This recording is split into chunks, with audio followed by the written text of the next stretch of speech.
If you clicked on this video, that means you want to learn how to rank up fast in Fortnite Chapter 4 Season 4. And in this video, I'm going to be telling you step by step everything you need to be doing to make sure you rank up fast and you hit Unreal by the end of the season. And I just want to put a disclaimer at the beginning of this video. I'm not going to be giving you the same tips that everybody else gives you. I'm not going to be giving you surface level stuff like what game mode you should be playing and how you should be playing. No. I'm going to be going in detail on everything you need to be doing, including warm-up routine, drop spot, and loadout. With that being said, make sure you watch all the way to the end of the video. And everything you see here was taken live from my Twitch, so make sure you drop a follow. But without further ado, let's get right into the video. What I want to be going over first is what actually gains you rank. In previous chapters and season, it was pretty straightforward with Arena. They would tell you how to get points, they would tell you how much placement and kills are, and how much victory royales are. But with rank, it's not like that. With rank, it's not as straightforward as it was with Arena. You might feel like you had a really good game, but end up going down by 20%. Or might you feel like you had a mediocre game, but end up going up by 50%.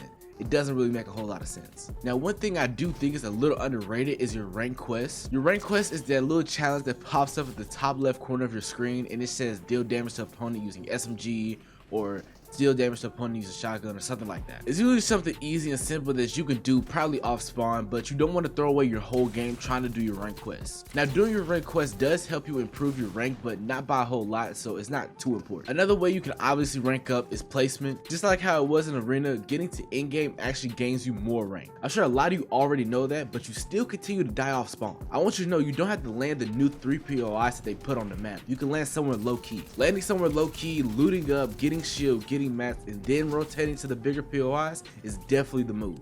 This right here is a really underrated drop spot, especially for duos. Me and my duo like to land here. There's a launch pad right here. We'll loot up, and then I'll go to the igloo, and he'll go over here and loot these 2 houses. There's plenty of mats and shield barrels here, and when there used to be a vault over here, we'll rotate over to Brutal Bastion. Another spot that I also think is underrated is Castle, Gas Station, and Racetrack. Now, they did kind of destroy Gas Station a little bit, but there's plenty of chests and plenty of mats here. The last one is this hill up here by Steamy. I honestly like this. This is my personal favorite. There's plenty of chests, mats, and shield barrels here. Elimination is also another really good way you can rank up fast. If you kill players that's in a higher rank than you, then you get a big boost in your rank. So if you died off spawn and only got like 2 kills, but you notice your rank went up by 50%, you probably kill somebody that's in a way higher rank than you. Now, there's no real way to know if somebody was in a higher rank than you. I mean, you can probably tell by their skill, but there's no exact way to know. Now, getting a lot of kills is good, but you definitely want to try to get most of those kills towards the end of the game. Epic really wants players to stop dying off spawn. That's why they reward you for getting kills and getting more placement towards the end of the game. Now, if you just get queued up into games with a bunch of bots, then yeah, you suck. But really, you just want to be smart with your fights and try to make it towards endgame. Now, if you have a fast-paced playstyle, you just want to W key and get into people's boxes and get the kills, then that's completely up to you. Everybody's playstyle is going to be different. You don't have the W key, you don't have to play passive. You can find a good in-between and middle ground.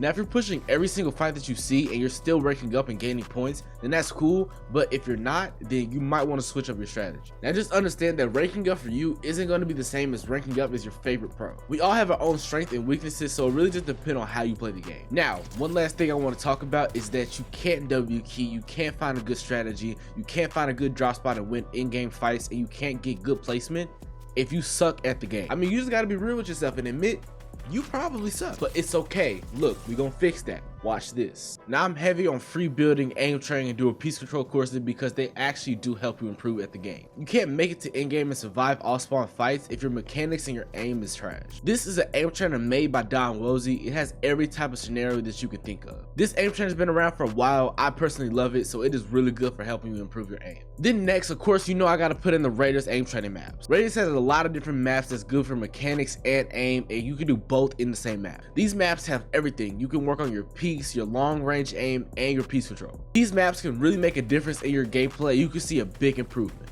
But if you don't want to take the time to actually grind out these maps, you could just simply free build. When you first get on and you hop straight to a game, you can't expect to rank up good. When you first hop on and you get straight into a ranked game, you can't expect to rank up good. You gotta free build. Free building is a good way you can warm up your building and editing. It's simple and it's easy, and it doesn't need to be overcomplicated. You can get on, free build for 5 to 10 minutes, and then you should be good. You can also play different game modes like Tilted Zone Wars, Box Fight Zone Wars, or even just doing 1v1 maps. This is a good way to get warmed up, improve your aim and mechanics all at the same time. I personally like to do this when I first hop on. It's just a good way to have fun and you can still improve at the game. Another thing that I think is a really underrated topic is fighting IQ. Now, fighting IQ and in-game IQ are two different things. Fighting IQ has to do when you make a predictable edit when you're in a fight. It's just not a smart move. Now, if you're boxed up and your opponent is sitting in front of your wall waiting for you to make that window edit, why would you make that edit? Like, just take a second and think. You could have went out any other side of the box. You could have went out the top, the side, or the back, but you chose to stay there on that one wall and make that window edit.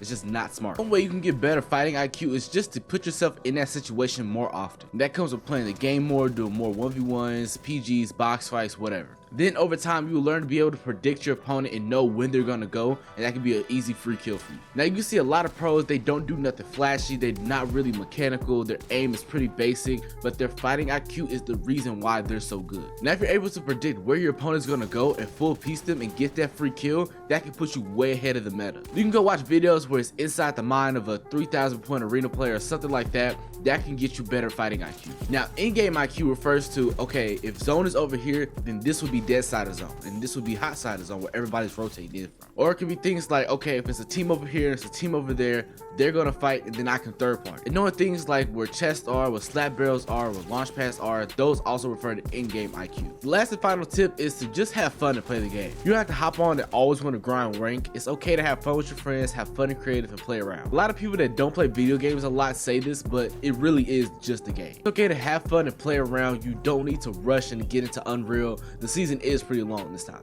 But if these tips help you, make sure you drop a like on this video and comment down below. But it's Winter. I'm out. Peace.